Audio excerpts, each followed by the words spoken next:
Hey everybody, I am PJ, and this is my speedrun of the Grand Memory Clobber in Super Nintendo Dragon View. Um, the completion time of this is somewhere around 107:10. I actually haven't gone back and officially timed it yet. I think I've just been sticking with 107:11 because that's what my split said afterwards, but it doesn't really matter. But what makes this run so special is that this is the first time that this category has ever been completed by anybody. And if we want to get really technical about it, this is also the first time it's ever been completed by anybody under any circumstances, because the tool-assisted speedrun of this category gets the credits to start playing, but they don't finish. It gets stuck halfway through. This run plays the credits and they play all the way through to completion. So there's really no good way to explain how this works. But I'm going to try and cover as much as I can in this little introduction section before things get too involved here. So the Grand Memory Clobber is a glitch that was named by OmniGamer and found by me in my second ever playthrough of this game. Basically, I played through the game and loved it, and then I started to do some routing for a speedrun. And the game crashed halfway through, and I had no idea why. And I was doing some reading online, and I read all kinds of reports from other people that experienced a crash here. Not here, where the game is right now, but in that cutscene. So, one of the reports said that the person had encountered the crash before, and then when they played it on ZSNES, which was a different emulator, they didn't have the crash, and everything was fine. So I played through again on ZSNES, and when I got to that cutscene, instead of crashing, it played the credits. And there's a, well, I guess now it's a pretty well-known video of that particular instance. My first time getting the credit warp by accident. So at that point, I was hoping it was an emulator glitch, and I played through again on console using the same route that I had developed, and I got the credits to play on console. But the reason why that run wasn't valid, that console run, is because I was using a device called a game saver, which let me use save states on console. And I was doing that just because I was unfamiliar with the route. So basically what happens here is if we play through the game from after killing the first boss until the cutscene in Ortah, which is, I don't know, about an hour 5 into this run, and maybe 40% of the way through the normal game, then the game will crash. So, the death animation of the first boss, her name is Persia, when she dies, she like fades to gray and then explodes, and the fade to gray uses this one particular byte in memory as an animation timer, which is fine. But when it's done, it doesn't clear the byte afterwards. That byte is dirtied, and the only way to clear it is to save the game and reload. So like you reset the game and it resets memory, and then you're good to go. If you play through without saving and reloading, then you get to this cutscene in Ortah where these dragons are supposed to spawn and talk to you, and essentially it's supposed to run this loop once. And the loop is a memory manipulation loop. It reads and overwrites a whole bunch of bytes in memory. But the loop counter that it uses is the same byte that Persia uses for that. So instead of iterating through the loop once, it does it over 100 times, and just makes a huge mess of things, and the game just does horrible things to itself. But in particularly rare circumstances, that glitch will actually call the credits instead of just crashing your game and deleting your save data and then literally laughing at you. So that's what we're aiming for here. What makes it particularly troublesome to deal with is the fact that there's no real way to manipulate it. There are some things that I think I'm doing that are improving the odds, but we don't actually know for certain. OmniGamer has said in the past that it actually cycles through every single byte in RAM, which would include your character's position, buttons that you're pressing, the random number generator, your inventory, your cursor's position in the menu, the positioning of the last enemy that you killed, the last drops that appeared, your experience, like every single value throughout the entire playthrough. And since this glitch happens well over an hour, well, not well over, but over an hour into a run, there's no way that you can consistently manipulate all of those values. I mean, we don't even know what determines it. Like, the little drips from the ceiling might have an impact, and we just don't know. So my goal was to basically just throw as many attempts at it as I could. So I generated a route that I knew had a chance of calling the credits. From emulator testing, at least, I knew that from multiple playthroughs, I was able to call the credits at some point. That's just from like reloading a save state before the room and trying all kinds of things. Basically, I was just wanting to find out that the route that I was using wasn't doing something that outright prohibited the credits from playing. And then I just did a bunch of runs. So I dedicated a full week. It was supposed to be a 7-day long thing, and I got the run on Wednesday. After it was the 25th run of the week, and about 32 hours in. So yeah, this run called the credits, and then that was it. I tried 15 more runs after that throughout the week to try and improve it, and I was unable to. And this is going to be the run that I stick with.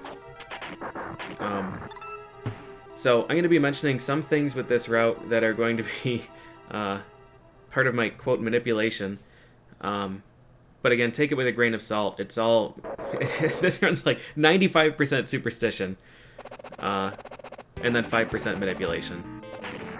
So there are many things that I'm trying to keep constant with these playthroughs, these attempts. But I have no idea if they actually make an impact. It's just anecdotal evidence. Alright, so this is Piercia. It's a pretty simple loop. We'll see the animation here when she fades to gray. Right here. Alright. So, memory is corrupted right now, and it will manifest itself in a tremendous glitch in an hour. If you want to know more about the glitch, you can ask questions. I'll do my best to answer. You could also go to the taskvideos.org Dragon View thread or the Dragon View submission by Kaz, and he explained a little bit more. But it is outright impossible to fully manipulate it. It does strictly come down to luck in the end. So there's that. That being said, up until then, we have to play through the game normally, and this is actually a really cool category. Not because I have to just play through the entire hour and a half, or sorry, hour 10 or so, to get to the crash point. But because since we don't play through the rest of the game, we can skip a bunch of items that we would normally have to collect. So it's really interesting to try and figure out what exactly is important to collect here. Both in terms of our superstitious manipulation, but also in terms of safety and speed. So, the first warehouse area is what I like to consider the tutorial.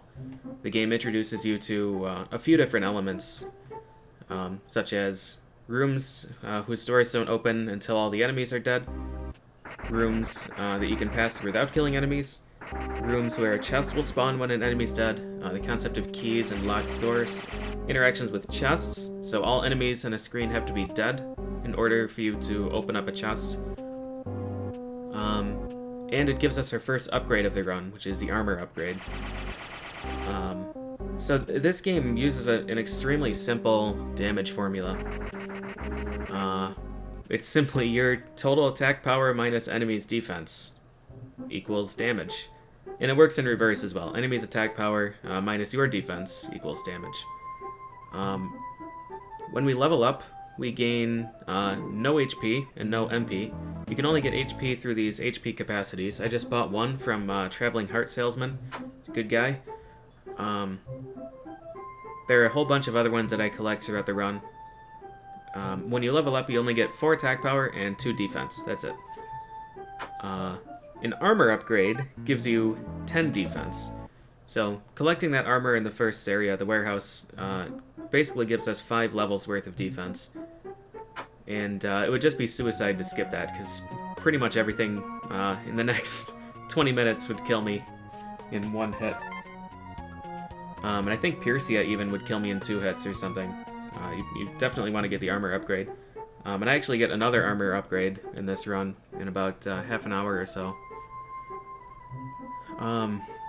The first like 10 minutes of this game is, rather of this run, is just a whole bunch of plot advancement. So basically, the very first cutscene, our girlfriend is wondering why our master hasn't returned from the arsenal, just a routine trip. He got stopped by some demons, and when we go to save him, our girlfriend is captured. So our master sends us to meet with his friend Rodister, who's in this lake cave, but we can't get there because the mountain is blocked by this landslide. So to clear the landslide, we have to get bombs, but the bomb maker, Tylon, doesn't have dynamite because the warehouse has been, the storehouse rather, has been overtaken by demons. So that's why we kill Persia. We get the dynamite, he makes us bombs, and away we go. And along the way we collected one potion in the storehouse, and we bought one additional potion from the super friendly shopkeeper. Potions are one of two things in this game that can heal you. Well, two items in this game that can heal you. Three total things. So enemies can randomly drop hearts. And hearts refill 8 HP, which is exactly as much health as I'm missing right now. Apples, which I just collected, you can only get from trees. Very specific trees, in fact. And apples refill 4 health. And potions are a full heal. And potions are found in pretty rare chests and from shops. The danger is that you can only carry... Oh, I forgot about that. Oh, man. So those rocks, normally when they fall, you can see where they're going to fall because a tiny little pebble falls from the mountainside first. And then they normally fall really close to the mountain and bounce down. But that one just got completely launched off and hit me right in the face. Yeah, so I'm waiting here because I don't want to take damage. It's really really important in this particular dungeon map, whatever, that I exit with close to full health.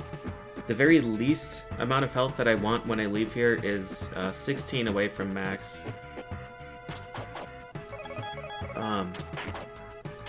Yeah, so as I was saying before, potions, you can only carry 3 of them.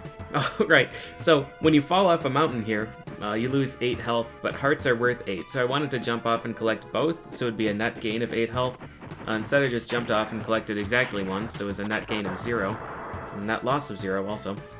And I just looked like an idiot and wasted time. Overall, this runs off to a terrible start. There's another HP capacity here, which is really important. Health is awful right now. I think I need 2 hearts to be at the health value that I would like. Yes. And we got the drops. Good. So in the Gallus Pass, there are exactly 3 trees that can drop apples. We want a minimum of 10 apples, because apples are kind of like secondary currency in this game. You trade them for upgrades from certain merchants. And in the snowfields, which we'll be getting to in about 20 minutes, we can trade 10 apples for an MP upgrade. And MP is super important. Not just in this run, but in every single category, MP is really important. The magic is very good. Magic scales... magic does a set amount of damage, rather. So it's independent of your level. And when you're entering a place and you're under-leveled, magic is pretty much the only way to deal with it, besides resorting to risky strats. So this is Rodister. He's the dude that our master, Kunos, told us to talk to. And he basically tells us to go back and talk to him again. But instead of doing that, we're going to make a major detour here. So this game's difficulty scaling is pretty intense, and the game expects you to get into random encounters pretty much constantly. Random encounters manifest themselves on the map in the form of smoke clouds. But they take time. I don't want to fight them.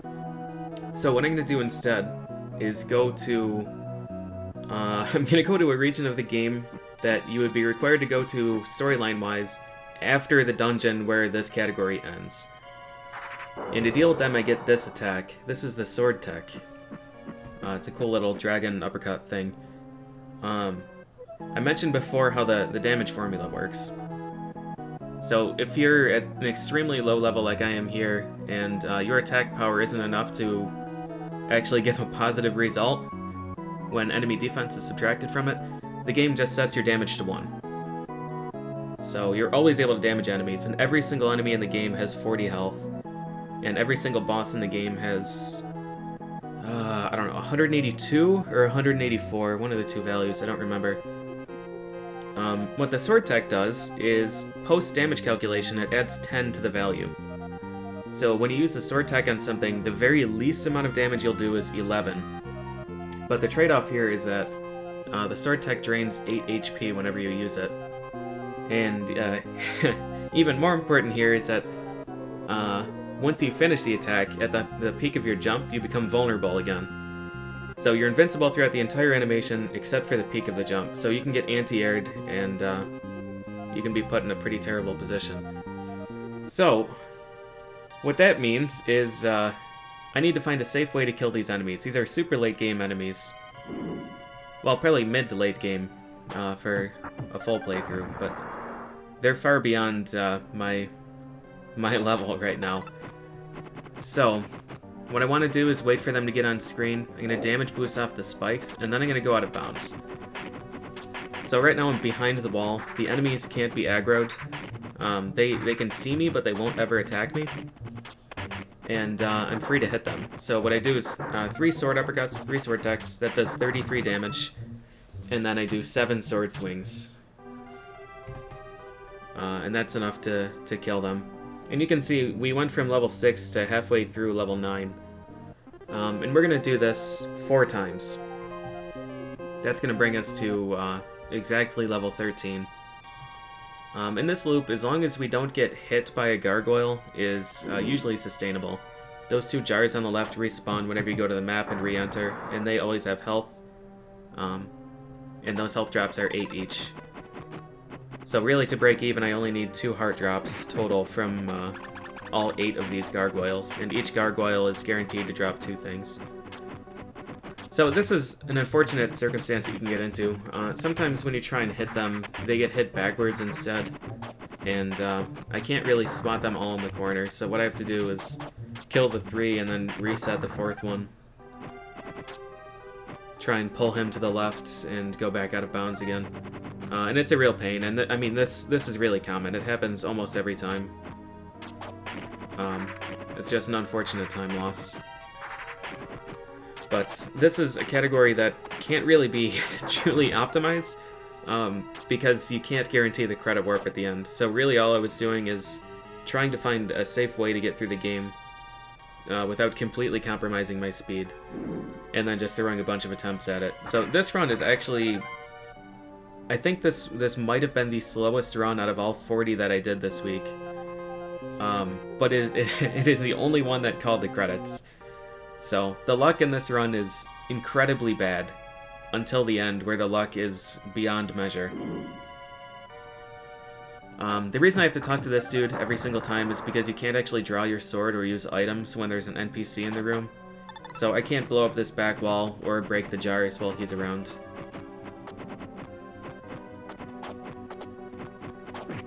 Bad luck again? Nope. Saved it. Alright. And the things that are falling out of the wall at the left here are jade. They're money. Each, so there are 3 different colors of jade. There's blue, purple, and yellow. Blue's worth 5. That's that crystal that I just grabbed there. Pink, or purple, is worth 10. And yellow is worth 20. And jade is extremely important in every category, because you can buy really good things. You can buy potions, you can buy HP expansions. You can buy crystals, which fully refill your MP. You can buy bombs. And I need a lot of jade in this category. So, by farming this room 4 times, I get a bucket load of experience. I get 240 jade. And then I get the goodies that are in the right room. So, this is the last pass where we have to kill the gargoyles.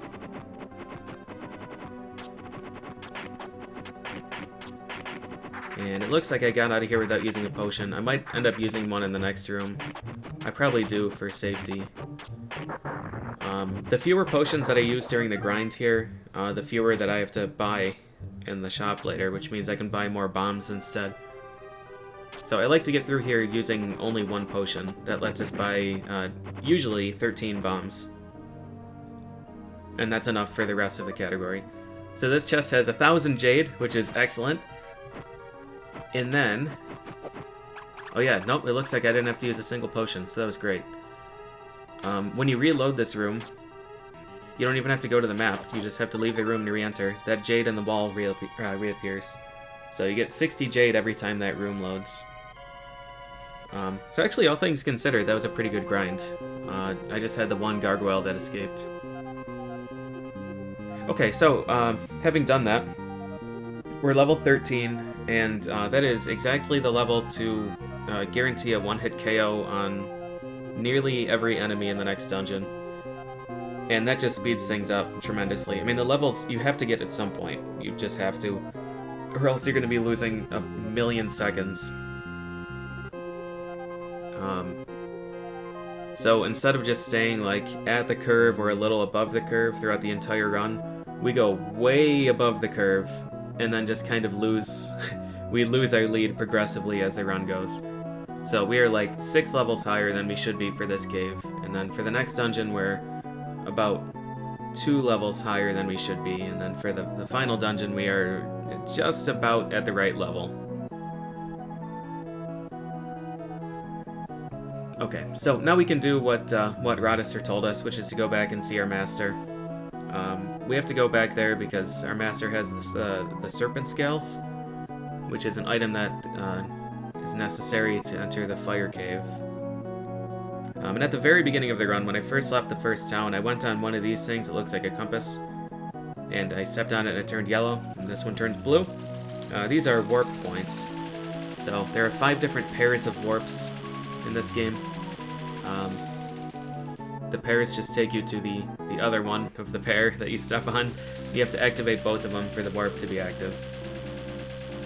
And taking these warps is just significantly faster than just hoofing it without them. Especially in this case, because we would have to go through the Gallus Pass again, that mountain where I got smashed in the face by a boulder.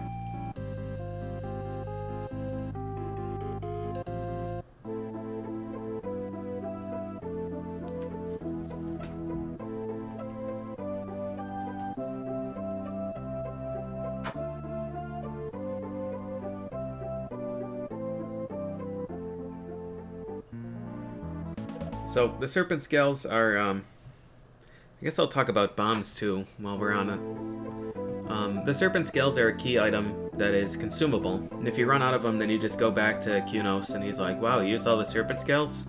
Huh. Alright, here's 20 more. Oh, and what I'm doing here is a really cool thing that's pretty subtle. I'll get back to the items in a bit, but whenever you leave a cave or a dungeon or something, King Bo has that animation where he's walking towards the camera, and then when he walks off camera, the screen goes black, and it cuts to this first-person mode. If you pause at any point during that stretch when he's walking towards the camera, the game won't fade to black and turn you around. So, for instance there, the camera was pointing north when I was leaving Rysis. And if I were to just hold down, King Bo would walk out, screen would fade to black, and then I would be facing south. And since the direction we have to go to the warp is northwest, it saves us time from the camera load, like the screen fading to black is cut, and we also save time because we don't have to turn all the way around from south to northwest. We just have to turn from north to northwest. And I do that a number of times throughout the run. Basically, whenever I have to pause to switch items, I want to make sure that I'm doing it on the map to save time there. It's just a really clever thing that the Tasser Kaz found. Alright, so the Serpent Scales are a consumable item, just like bombs. All of these have utility. There are Serpent Scales, bombs, and the bow. So bombs can break walls and boulders. Serpent Scales extinguish these flames. And the bow is used in exactly 1 point to shoot a target on the wall. But we don't see it in this category. We don't need it. But in addition to the utility, you can also use them to damage enemies. And these items have just a fixed attack power. So it takes, for any of your attacks, really, just takes your item or your weapon power and adds it to the power that you have from your level. So I don't actually have values for level power, but we'll just say that Kingbow right now has 50, for the sake of example. Level 1 sword has a strength of 15, so Kingbow's total attack power is 65. Serpent Scales have an attack power of 20, so his attack power with the Serpent Scale is 70. Bombs have an attack power of 50, which is tremendous in the early game, and still really impactful in like the mid game. It's just that bombs are pretty expensive for what they are. Bombs cost 20 jade each, which is quite a lot. If you hadn't gone to the Wet Cavern and got the 1,000 jade chests and an additional 300 from the wall. So that's how the game prevents you from just smashing through enemies with the bomb. But it doesn't stop us. We buy a whole bunch of bombs and we throw them at pretty much everything. But, yeah, I mean, the Serpent Scale is already only 5 power higher than the sword, and after I open up this chest, it's 5 power lower than the sword. So, sword, armor, and Hausa, which you're not going to see in this run. Well, I guess technically you will see it, but I won't be using it. They each have 5 levels, 5 equipment levels, and each level contributes 10 points to their respective stat. So, the sword and the Hausa each gain 10 attack power, and the armor gains 10 defense points per level. And 10 is a lot. If you remember, back when I was talking about the sword uppercut and damage formula and stuff like that, every enemy has 40 health.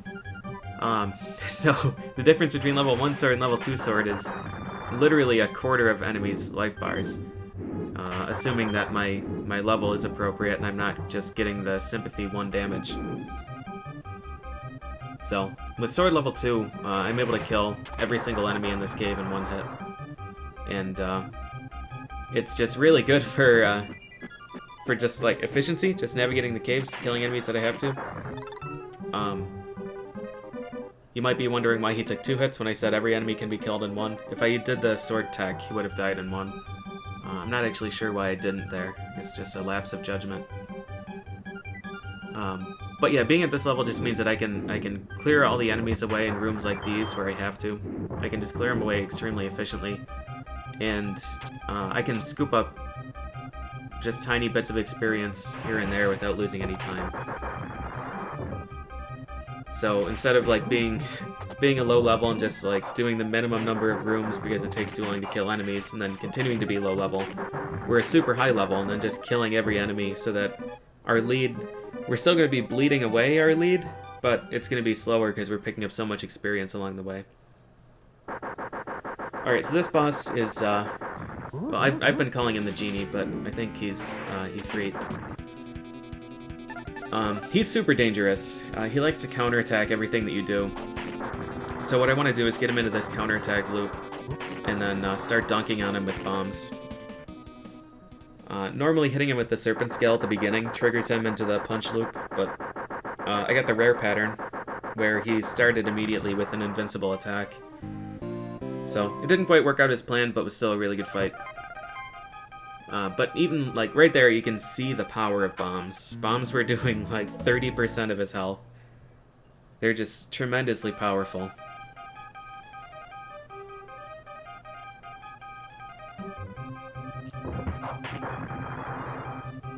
That was a really good hit.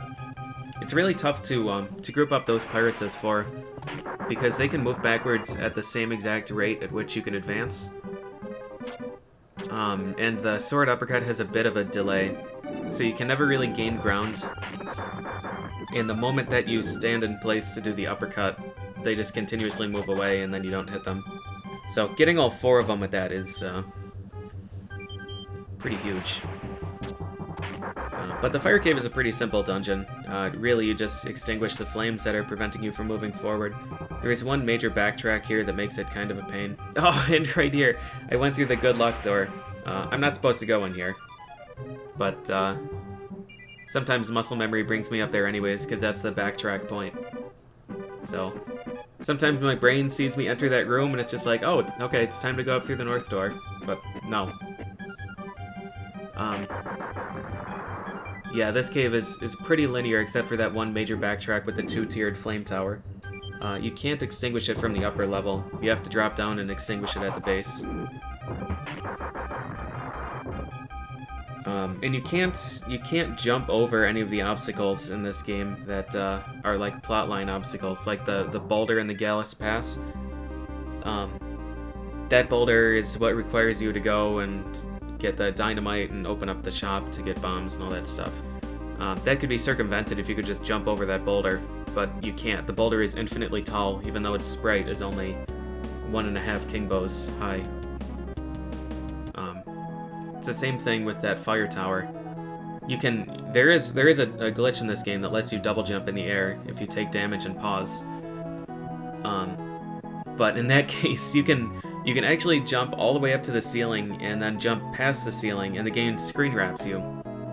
And since there's a pit below it, it screen wraps you down into the pit, so you just get an immediate screen transition instead of jumping over the fire tower. This game has some remarkable sequence break protection. Alright, so here's Khosra.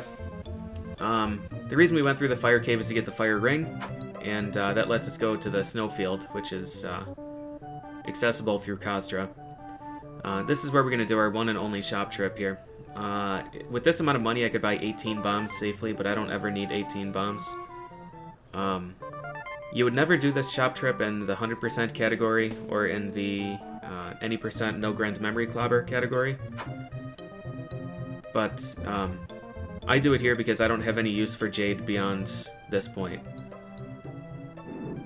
So, with that shop trip, I basically just need to make sure that I have enough money to buy that health upgrade. HP in this game is a super important resource, not only because it helps me survive, but because of the sword tech. The sword tech is an incredibly powerful tool, and having more HP, having a higher maximum HP, means that I get to use the sword tech more without having to refill health. It's just incredibly valuable. Alright, so since we had the fire ring, that priest dude let us go through the warp to go up to the snowfield. Pretty much every enemy in the snowfield is weak to fire, so you can just use the fire ring and instantly kill pretty much everything. But MP is really tight in this run, normally. I think I get pretty good luck here, but normally you don't want to spam MP in a run because you need it for the grind in the desert later.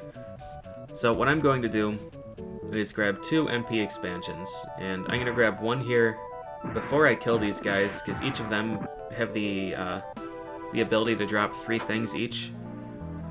So I want to increase my max MP capacity first, and then hope that they drop MP. And I'm going to kill them with bombs. It'll take 1 bomb each and then a sword tag to kill them. There's 1 MP, which is good luck. There's another one, very good luck.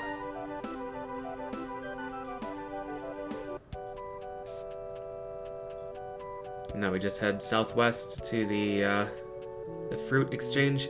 So this is a section that really worried me when I was first doing routing for this game, because you exchange fruit for the ability to open 1 chest. It's the chest game, just like Link to the Past, or so I thought. He's like, hey, there are 3 chests back there, you give me 10 fruit, I'll let you open 1.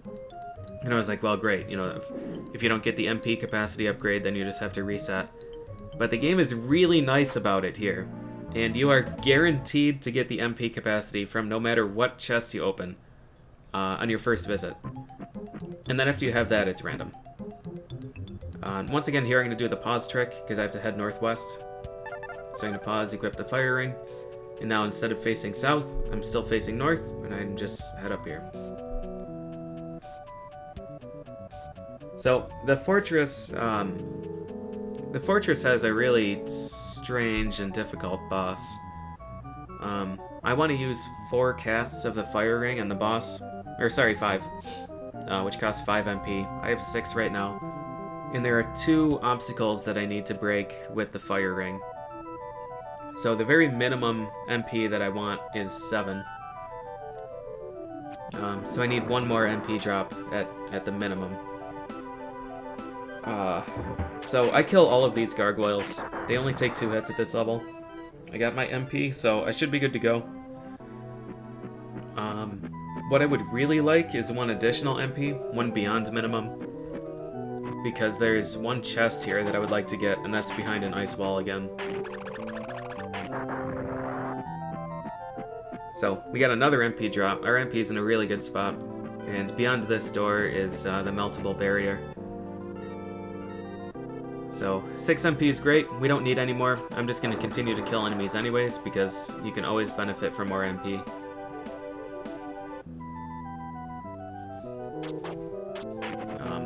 But beyond that, there's not too much to mention about this cave, except it has really excellent music. So, I'll begin to talk about the boss here. The Frozen Horror has all the MP drops.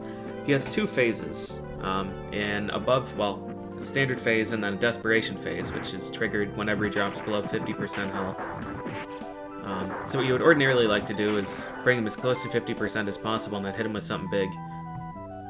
And he won't phase change until his current attack is finished. So the worst luck that you can get is right before your final attack, he starts his ice drop attack, which is very time consuming, and that prolongs the desperation phase. And then the desperation phase, that eyeball that just taunted us separates from the rest of the Frozen Horror, and they attack independently.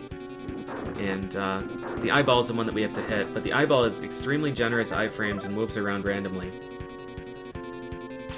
So, we want to hit it with 4 bombs, I think. There's 1, 2, got hit by the lightning somehow, 3, and nearly a double KO. I grossly overestimated how much defense I had. This health value here, I think, is 2. It might be 3. But I was super, super close to dying, and that would have been the end of the run, and then the credits would have never been seen. So, yeah, I mean, I took so much damage in that fight that he gave me the best possible health drops afterwards, and I still am not at max. So that was very fortunate. Not a huge time loss, but very, very close fight. Alright, 4 MP is way more than I need here. I'm going to use some more bombs to kill these guys because I have extra bombs.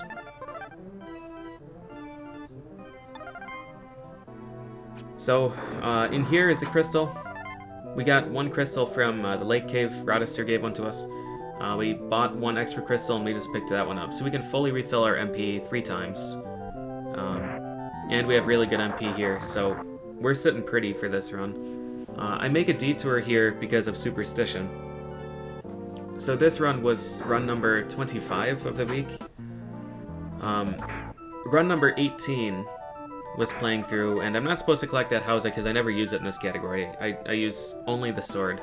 The Hausa is like this really cool boomerang weapon, which is used predominantly in any percent, no Grand Memory Clobber, and 100%. It's incredibly powerful and ignores the damage formula for some of its attacks. It's just a remarkable weapon. It's really fun to use too, but the time investment it takes to actually build up to a reasonable level is too much. It's faster for us to just use the sword and finish the run than to worry about building it up. But run 18 made a mistake and collected the Hausa anyways because of muscle memory. I made a bit of a route change in the middle of the week to switch to the sword-only route because it's like 2.5 minutes faster than the Hausa. And I grabbed the Hausa, and the Grand Memory Clobber at the end of that run was extremely promising. It gave me a crash pattern that I've seen frequently in emulator, and that crash pattern almost always results in credits. And it made it about halfway through the little credit summoning ritual before the game crashed. So from run 18 onwards, I was like, alright, I'm going to do everything exactly the same way as that one. I'm going to advance the text for the Grand Memory Clobber on the same frame, using the same audio cue. And we're just going to try and get that crash pattern again and hope that it proceeds to the credits. So whether or not that Hausa is actually important for the credit call, I don't know. But like I said, I'm extremely superstitious when it comes to this category, so I just made sure that I replicated everything that I did. where I pause in each screen, where my cursor was, like all the actions before the Grand Memory Clobber were exactly the same. The items that I collected, all of that stuff. So that's technically a time waste, but also might be mandatory for the category. I'm not actually sure. So I grabbed the 3rd armor upgrade there so I don't get my ass kicked in Ortah. And I'm gonna grab my 3rd sword upgrade. Well, I guess for each of those it would be my 2nd upgrade, but bringing me to level 3. Level 3 sword looks pretty cool. Dark gray. I'm really strong right now.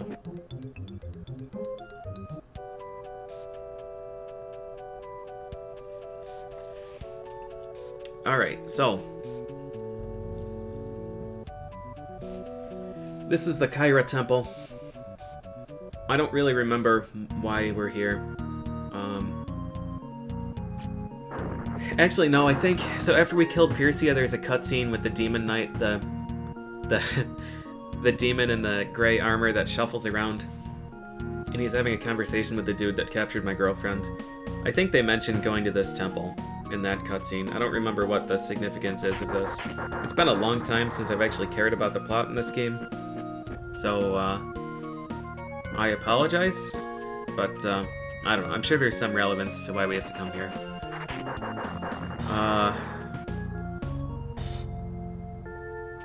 One important thing here is that in the next screen there's a cutscene with Giza, a really, really badass cutscene. I'm a big fan of it. But at the end of it, I fully refill my HP and my MP, so I don't really care how much MP I use here. I'm gonna be at max afterwards. But yeah, this is just a really, really cool choreography, I guess I'll say. The animation here is really neat. All of these interactions are cool. But one thing that I found out this week is that there's a chance that during this attack, the telekinesis attack, where he just slams you all over the place, on his final slam, instead of you hitting the floor, you can go clear through it. And when that happens, you fall 109 times.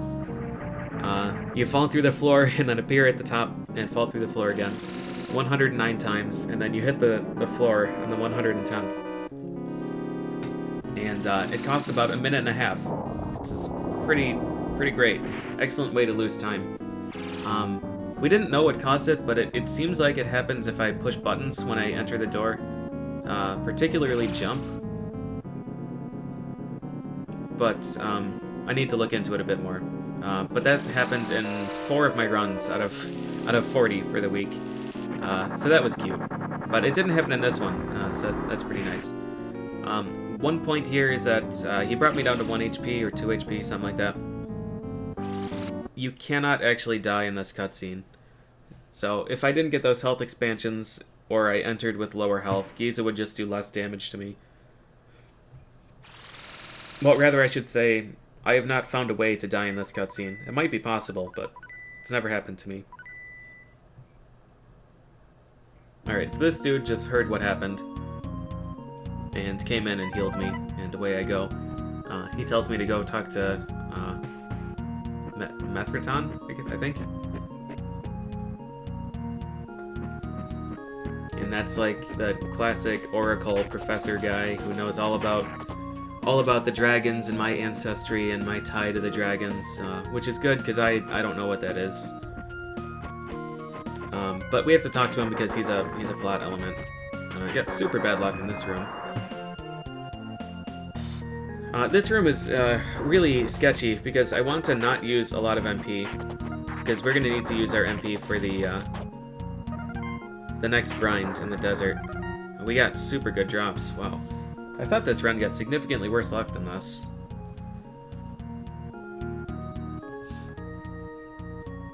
Looks like he's a professor. Something Blood of the Dragons, something Pendant, Gardrak.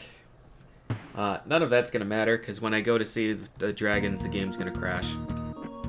So, I feel justified in ignoring the plot for this particular category. So now we have to walk all the way back out. What he just told us to do is go over to the desert and go to Mirage and all this, go see Lord Yuna. There are a bunch of really obscure plot elements here, and playing through this game casually, this is where a lot of people stumble, because things aren't very clearly explained. Throughout pretty much the rest of the game, you're pointed pretty firmly where you should go. You'll be like, hey, there's a guy in the back here named Methraton. You should go follow these doors and go talk to him. He's gonna tell you what to do. Or there's my old friend Rodister in the lake cave. Go through the Gallus Pass and head northwest or northeast. This stretch is a bit stranger. So we have to walk all the way out. We have to exit the snowfield, and then exit back to the standard field, which is a heck of a walk.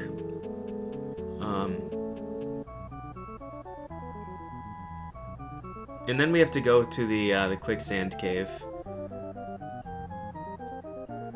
And that's where things start to get a little bit strange.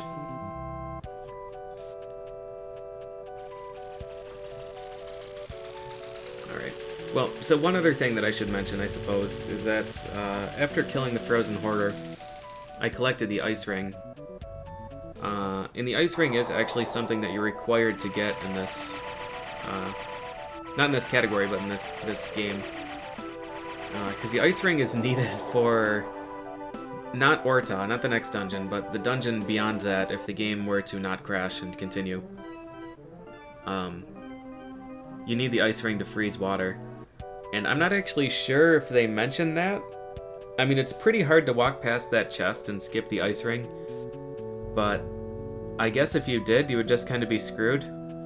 You would have to walk all the way back up here and collect it. There are 3 ice rings, so magic can go to level 3. And all of the ice ring upgrades are here in the snowfield. So, yeah, if you miss it after the frozen horror fight, you would have to walk all the way back up here and collect it. Unless, of course, the game actually makes a check for that, and maybe one of the priests in the Kyra temple is like, "Hey, dude, you should make sure you have the ice ring before you proceed." Maybe they actually did do that. Either way, the ice ring is incredibly good. Even if it wasn't required to beat the game, it's something you should pick up, because at level 1, ice ring hits the entire screen, and it is incredibly damaging. And depending on the enemy, it can hit twice. So ice ring is super busted. And we're going to be equipping it, well, before we use any other magic. Really, we could be equipping it right now, it wouldn't make a difference. That use of the firing there to melt the ice wall is the last time we have to use it in this run. So, the desert is super far east. There's all kinds of goodies in the desert. We don't collect any of them. So, I can justify collecting health upgrades and items and armor and stuff throughout the early game, because the earlier you collect a sword upgrade or an armor upgrade or magic or something like that, the more you get to use it throughout the run. But at this point we have 1 dungeon left. So the benefit of collecting an upgrade here is greatly diminished. But the desert has an MP upgrade in the very south. If you go northeast, there's a map that has an MP upgrade, a ton of really high value and easy to kill enemies, and fruit. After I collect the horn, there are three sub-dungeons that have really, really good items. The How's attack, the How's a counterpart to the sword uppercut. A sword upgrade and a mirror, which prevents all damage for 1 hit. Just super good items, but we don't get any of them. The item that we need to proceed is the horn. That's the only item that we get here. But the horn is pretty complicated to collect. So, we're gonna go into this quicksand cave, and this is the cave that, it leads through a mountain range. If you were to take out a map, it would be more clear, but there's a town in the middle of, well, a town that's surrounded by mountains, and this is the only way to get to it. But to get through this cave, we need the horn, because the horn is the key to opening up the door. But the trigger for the horn is to go in this cave and go down to the basement and talk to this wandering wizard person.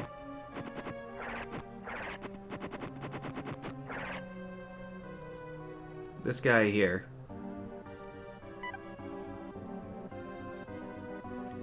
And he gives you a really cryptic clue, which really doesn't help at all. He asks you initially if you've heard of something. I think he asks if you've heard of the story of the legendary golden sandworm or something. And no matter what you say, he's like, oh, that's great. You should go north and speak with the sorcerer that's hiding in that cave or something.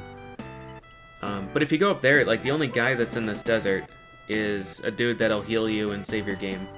You don't really get any clues. I guess the game just expects that you'll fight random encounters along the way, because the way you fight the gold sandworm is by fighting a lot of battles.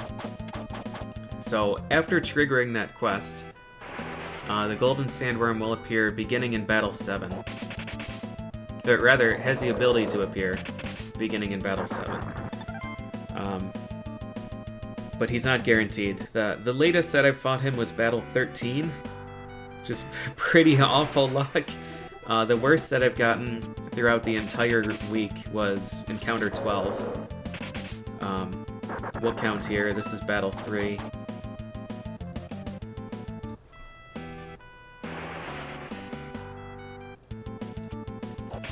This is 4. The preferred enemy to fight are these sandworms. They die in just two casts, and they give like 770 experience or something, as opposed to the scorpions, these guys, who give like 540 or something. Scorpions would take 3 ice rings, but I don't want to use that. They give 515. I don't want to use 3 MP on them. So at level 16, I hit them twice with the sword, and then use 2 ice rings, and that kills them. At level 17, it's 2 ice rings and 1 sword swing. So use up all my MP, refill it with the crystal, and then go right back in. This is Battle 6, I believe.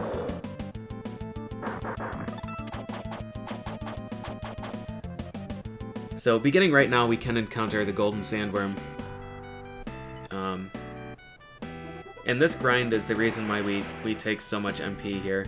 I've actually gotten really good luck this run with drops, so I'm gonna have an extra crystal.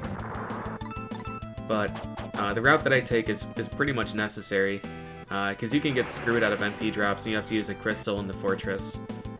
And if I don't collect as many crystals as I do, then I would be short here, and I would have to rely on either using the sword tech to kill enemies, which drains health, or just hitting them with the sword. And I'm not a high enough level to do damage to sandworms. And drops aren't guaranteed, so you would eventually drain your health down from using sword tech too many times. And then you would have no means of refilling it besides a potion, and then you'd be short on HP and Ortah, and that would become impossible to complete. So essentially just having an excess of crystals here means that I'm guaranteed to finish the run. I think this is Battle 9. I might have missed one. I might have miscounted. I think this run gets a Battle 11 sandworm.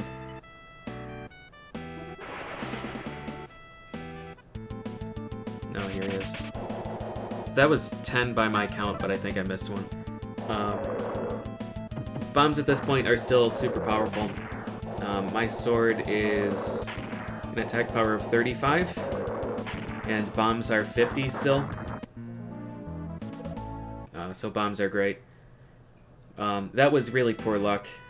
It was either Battle 10 or 11, I really don't remember. But that's really bad.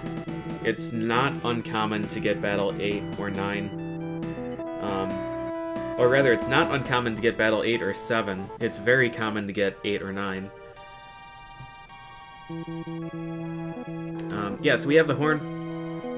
Horn is great because it makes noise and makes these party lions dance. They love the horn. And when they dance, the door in this area opens. These quicksand pits don't pull me in, and this door is open. These lions are not as impressed.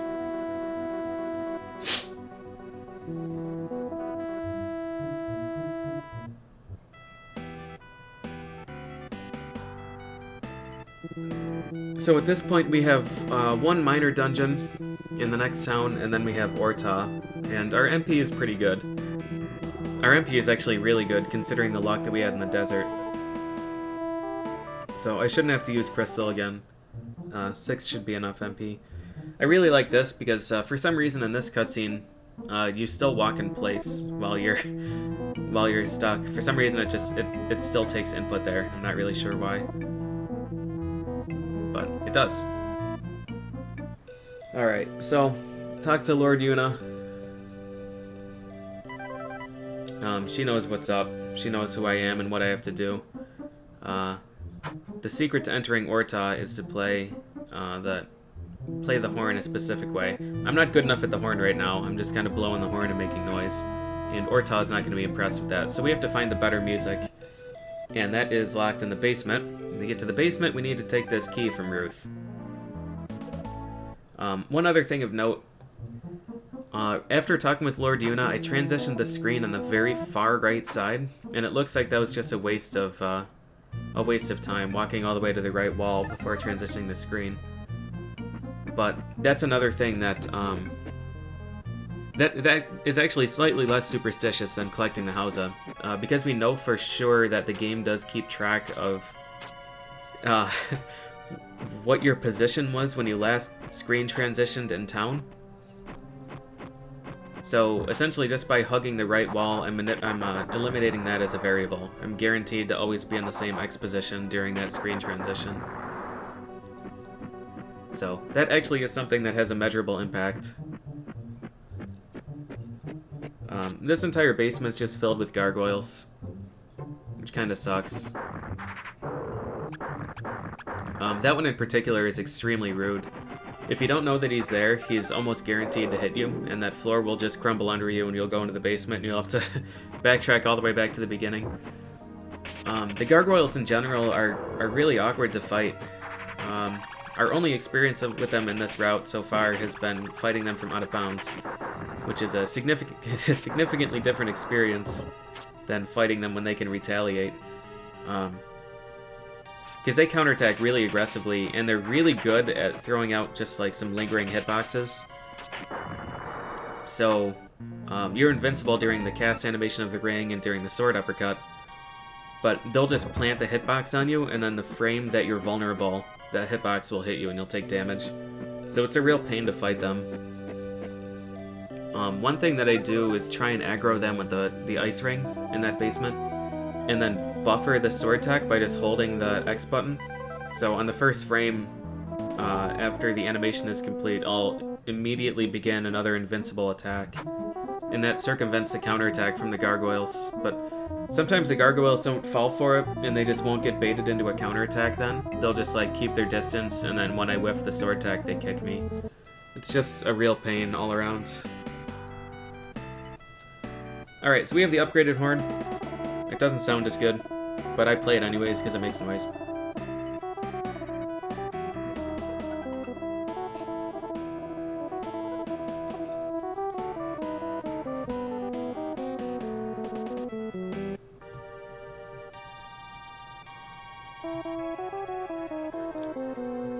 So these lines were the critics before. They really like this horn. They'll open up the door for me. But now Statler and Waldorf over here are not impressed.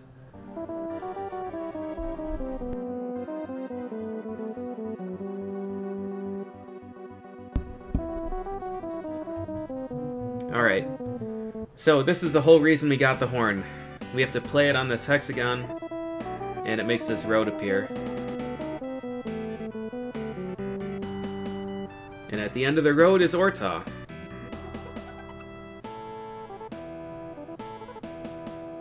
So Ortah is, it's a really cool dungeon. I'm a really big fan of it. And one really neat effect in Ortah is that the Ortah background music is, well, rather I should say this in reverse.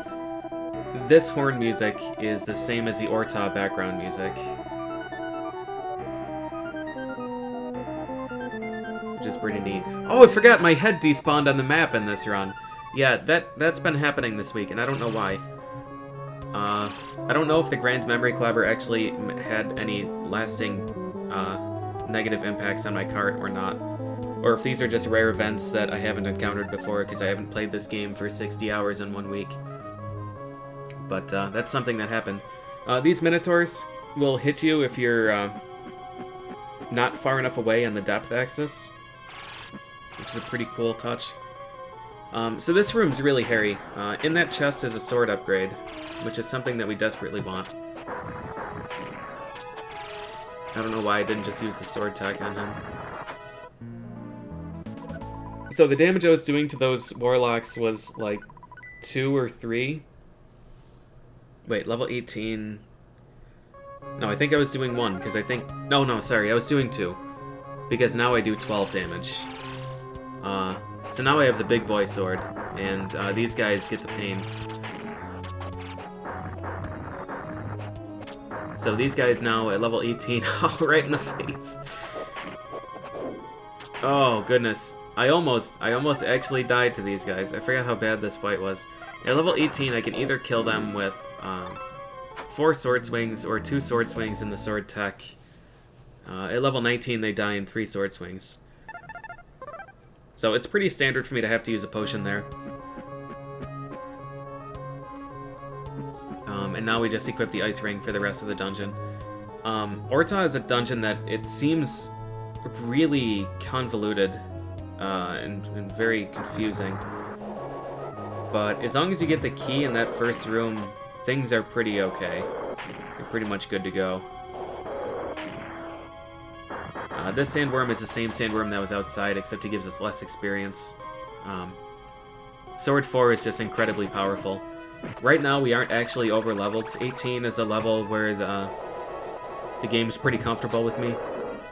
I think you're supposed to be like 21, 22 in here. But we're doing just fine. It's not worth grinding the extra level because the power increase is not substantial. But we're at a pretty dangerous spot because we're going to be at too low of a level to actually do damage to the boss. So we have to hit the boss with the sword tech. And we have to hit the boss with the sword tech 17 times, which requires a substantial amount of HP. It requires a full health meter and 1 potion if I use it all the way down to 1 HP and don't miss a single attack. But I like to have 2 potions just so I can be a little bit safer and refill my health earlier in case I get accidentally hit. So, in order to save 2 potions, I have to maintain my health throughout this entire dungeon. The mummies are really free. They do a lot of damage to me, but if I stay far away and use the ice ring twice, it kills them instantly. I don't have to chase them.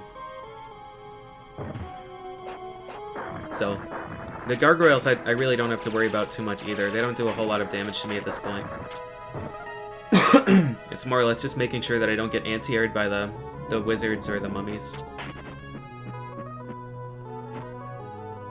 And, again, the benefit of actually leveling up is not that great here. So, I want to beat level 20 before the Death Jester, before the boss, because superstition. I'm not sure if level actually has an impact or not, but I also want to be level 20 because it means that if I do get hit, I take less damage. And the difference between 19 and 20 is a pretty important threshold, if I remember right. So, in rooms with a lot of mummies, I'll usually kill them just because it takes 2 ice rings to kill the entire group. But in a room with like 1 gargoyle, if I don't have to kill them, then I won't. In that room, I did have to kill him because I had to interact with the door. And like I mentioned before, you can't interact with objects unless every enemy is dead. That was a really good example of what the game likes to do, though. I cast the ice ring, and then the enemy planted a lingering hitbox on top of me, so that the frame that I was out of the casting animation, I took damage. And this room's just a big pain. I don't bother trying to dodge them. I just stay close to the wall and tank the hits, because if you try and dodge and they kick you to the left, you'll fall in the hole, and then you have to redo the whole dungeon. And in this room, if you hide behind the lamppost, the mummies can't see you, which is pretty cute. Well, rather, it's like the out of bounds at the beginning of the game. with the gargoyles. They can see you, but they won't actually attack. If they did attack, it would hit you, but they just don't. I was intending to skip these mummies because I didn't need the experience, but I got hit, and health is very valuable here. So I wanted to kill them to try and recollect some health. Alright, we have one room left. Just 2 gargoyles. Again, at this level, the gargoyles really don't do any damage to me, so I'm not too bothered with just tanking damage to get it over with. Alright, full health, 2 potions, we're good to go. So the Death Jester has 2 attacks that he can do.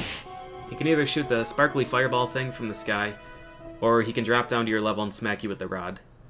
And after every time you hit him, he goes into the sky and he does a spinny air hover thing, and then chooses an attack. So basically I just want to hit him once, and then dodge down in case he drops down to use an attack, and if I see that he's using the fireball, I'll drop down or drop up.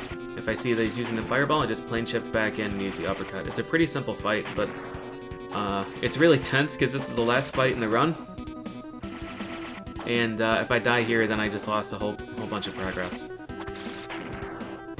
So yeah, this just continues until all his health is gone. So I'm going to start talking about my setup here for the Grand Memory Clobber. The game stores your position in a scrolling screen in memory, so I want to make sure that I pause on this screen in a consistent spot just to eliminate that variable. So after this fight, I'm going to collect all the hearts, because I don't want the game to have to track any object positions on the ground.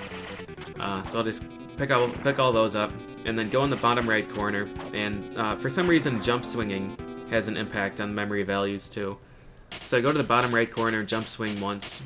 For the next 3 screens, I want to make sure that I enter the door in the same exact position. So I have some setups for that.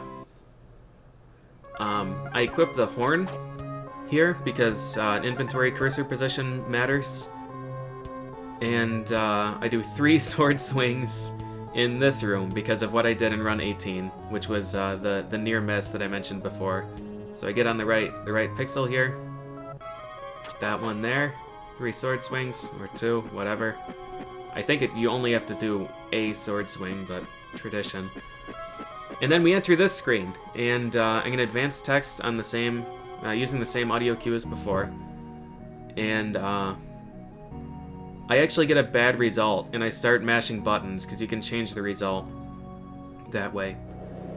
So I stop mashing here because we respawned the dragon statue and Kingbow. And then there are 3 phases that this usually goes through. Phase 1 is when the pendant appears and the screen goes wavy. Phase 2 is here, when he's in the middle and walks in the background on the right, and then the screen goes wavy. In Phase 3, which rarely happens, is when he walks into the background on the right side again. And if the game doesn't crash before Phase 3, then the credits play.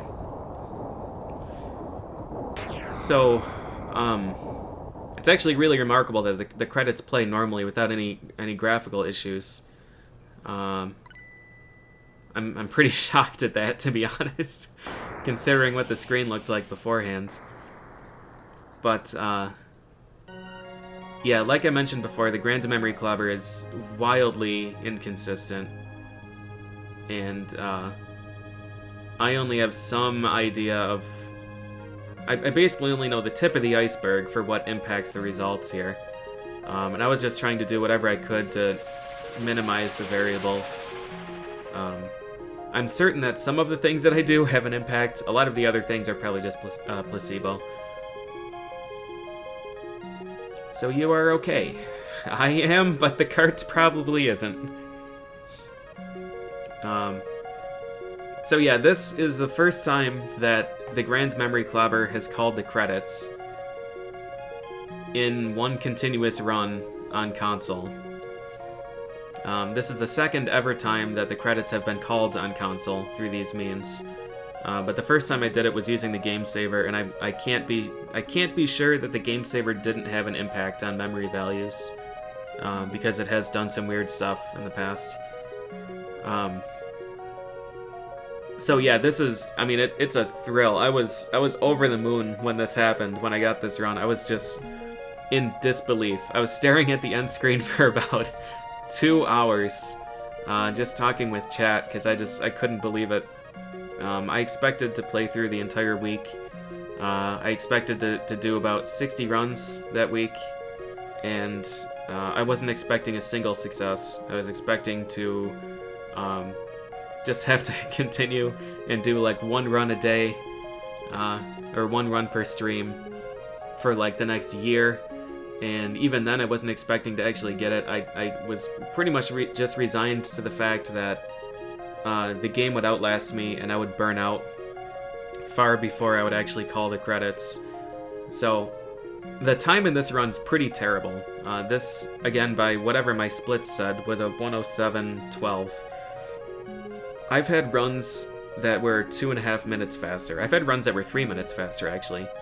On the final day, I had a run that was entering the Grand Memory Clobber room at like 103.50 or something, which was outstanding pace. It was like a 7th battle, gold sandworm, and really great drops. I didn't have to use a single item during the Gargoyle grind at the beginning.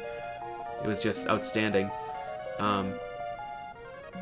But the fact of the matter is, we don't know what causes this, so, I mean, the game might be, for all we know, reading the in-game timer and incorporating that into the Grand Memory Clobber somehow.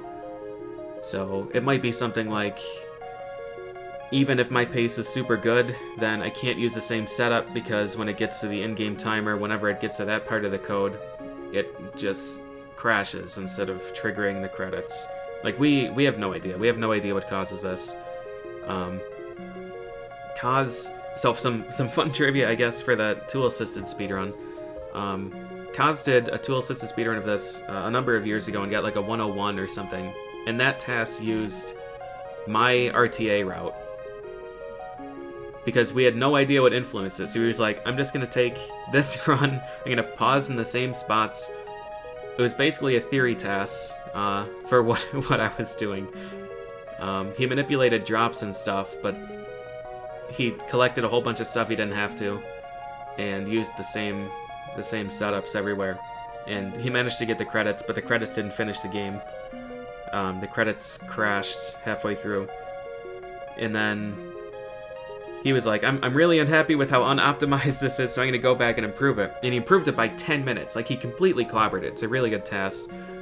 But he struggled getting the credits to play again. And he spent, like, 1.5 years researching the Grand Memory Clobber to try and figure out what is happening.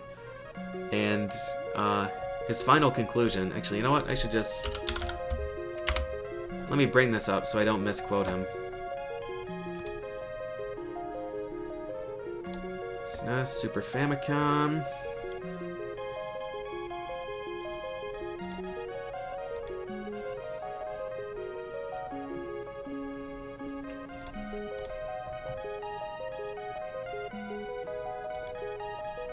Oh, come on. Come on, test videos. You can do it.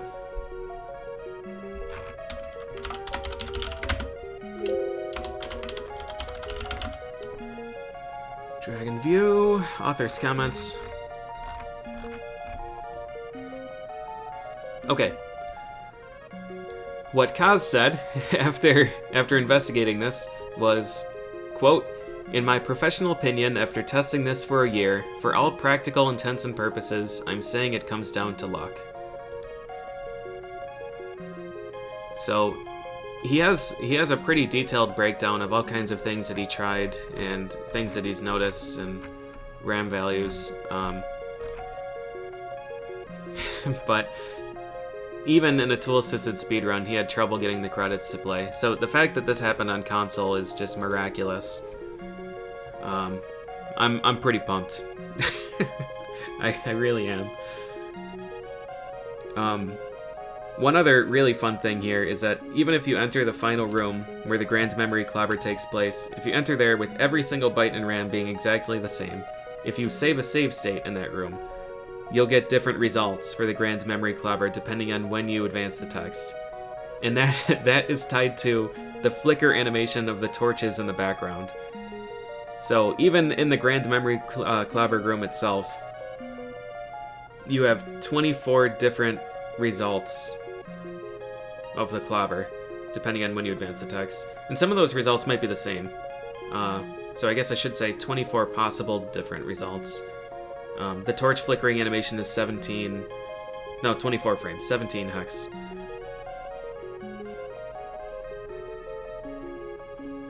So, yeah, it's just, it's an incredible glitch. I'm glad to have gotten this. I don't think it's ever going to be repeated by anybody. It's incredibly inconsistent, so it's not going to be something that gets featured in a GDQ or RPG Limit Break or anything like that. But it was a really fun challenge to work on over the years. And it was a really fun week just throwing a bunch of attempts at it. And again, I'm extremely grateful for everybody that kept me company throughout this week and helped to encourage me and showed interest in the run. It was a lot of fun. It was significantly more fun than I was expecting. So thank you guys. Yeah, I really enjoyed it, but I'm glad it's over. I'm glad we have this run. This is going to be one of my all-time favorite performances, I think. And I'm looking forward to not ever having to do this again. So this game has 5 different credit sequences. This is credits 4 right now. And this is where the task gets stuck. I forget exactly where in credits 4 it gets stuck, but at some point Kingbo doesn't figure out how to use door, and he gets stuck just walking against a wall for eternity. And it never breaks out of that crash, so he can't finish the credits. The credits in this playthrough are 17 minutes long, and this skips credits 1. So this skips straight to credits 2, and then does 2, 3, 4, and 5. As a fun side note, if you were to use JRTA timing, which times through till the end of credits, usually, it would be possible to improve this run by about 15 minutes, because there's one particular outcome of the Grand Memory Clobber that I've triggered exactly once in my 5 years of this glitch, and it skips all the way to credits 5, which is the shortest credit sequence out of all of them. But yeah, credits 1. I mean, we don't get to see really any character development here, so the summary is not going to make any sense, but that dude that destroyed us in the Kyra Temple, that really elaborate cutscene where I mentioned you can't die, the dude that tossed us around the room, he's the big bad in this game. His name is Giza. Essentially, his sister was stricken with illness or something, and she died, and he was torn up that the gods didn't do anything to intervene and save her, so he decided that he was going to destroy the world, which is a pretty logical reaction. For some reason, my girlfriend Katarina is necessary. She's a necessary part of this plot. I don't know what power she has, but they capture her and take her to the underworld. And if you don't use the Grand Memory Clobber to call the credits, and you actually play through the whole game, you eventually go to the underworld and you have to have a face-off with Giza, and you kill him down there, and credits 1 initiates immediately after you kill him, and it's just this cutscene with him and his deceased sister makes an appearance and chastises him for going crazy and wanting to destroy the world, and says it's not what she wanted, and blah blah blah. And he goes, oh, well, alright, time to destroy the underworld then and leave all this behind. But Kingbo and Katarina are still down there. So they have a long discussion, and then they realize that they can just warp out by using the Prime Orb, which is another plot element that didn't really manifest itself fully in this playthrough.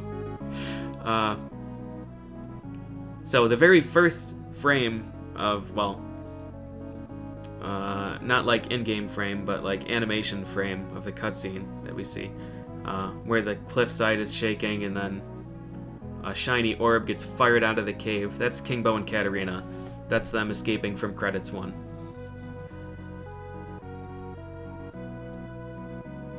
And then credits 2 is this dude, Methraton, and the dragon saying, "Wow, you did a really great job," even though we didn't meet any of the dragons in this because we crashed the game during the one cutscene where we were supposed to meet them. The shiny thing in the background there is the Prime Orb. Credits 3 is the PowerPoint presentation that goes through the actual credits of everybody involved. And credits 4 here is the epilogue where we check up on everybody that we met. At this point, Methraton's like, "Yo, dude, you did a really great job, but the Prime Orb is still here and it's still really dangerous. And we need someone to look after it, so you should look after it."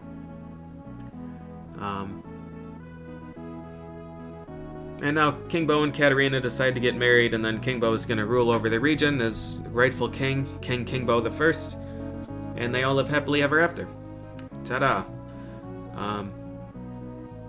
But at this point, I'm officially out of things that are of note to talk about here. I'm just going to let the rest of the credits roll, and you guys can choose to watch them if you want to or not. But these are remarkably long. These are some of the longest credits that I've seen in a SNES game. I think they're probably beaten only by Final Fantasy VI or Secret of Evermore if you wait the full hour afterwards to get the secret message. So, yeah, I don't blame you if you don't watch them. But I sincerely thank you for watching. I really hope that you enjoyed this run. This was the culmination of about 5 years on and off, more off than on, of work. I first stumbled upon the credit warp in 2013, and I spent like a year and a half routing, and then I took like 2 years off because I was sick of this game and nothing worked. And then I went back to it real hardcore at the end of 2017 and the beginning of 2018.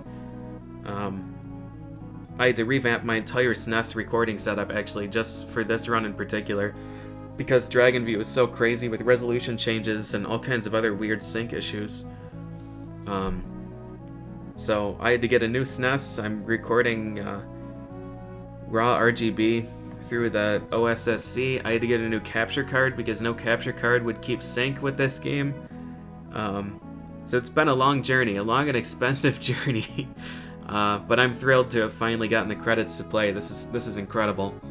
But this is not the end of my journey. I've still got two more categories, two more legitimate categories in this to work on. So there's more Dragon View in the future, but this glitch was very close to my heart, so I'm glad that we finally got one to work. So thank you for watching. I hope you enjoyed it. If you have any questions, feel free to ask. If you have any questions about the Grand Memory Clobber in particular, I would recommend reading the TAS videos threads and trying to piece things together from there, but honestly, just don't bother. We've had a lot of really talented reverse engineers. Reverse engineer is a terrible title. We've had a lot of talented programmers, scientists, engineers, talented and intelligent individuals who reverse engineered the Grand Memory Clobber and came up with nothing. So it's more or less just a lost cause. Like I said before, 95% superstition, 5% luck. I think before I said 5% manipulation. We'll stick with that. Anyways, thank you so much for watching, guys. I'll see you next time. Hope you enjoy.